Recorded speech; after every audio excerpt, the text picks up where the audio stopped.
Ito sabi ni Justin, paano po maligtas? Ano po ang katunayan nyo sa Bible?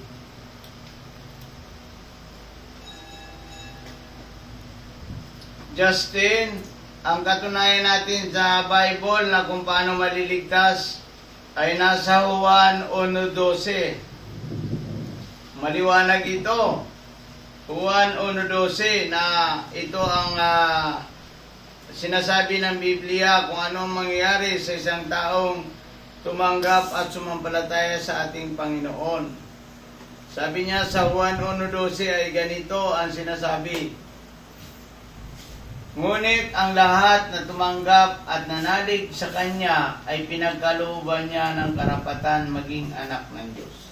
Kung mananalig ka sa ating Panginoong Jesucristo, hindi ka na mapapahamak. Ibigyan ka ng karapatan. Ang mga anak ng Diyos ay kailanman ay hindi mapapahamak sa impyerno, Justin.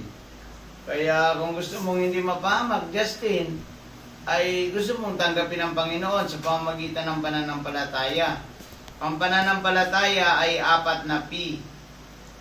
Pagsisisi, pagtalikod sa kasalanan, pagtanggap kay Kristo bilang Panginoon at tagapagligtas ng ating buhay, at pagsulat ng Diyos sa iyong pangalan sa aklat ng buhay. Ngayon, Justin, inaalok ko sa iyo yung kaligtasan. Gusto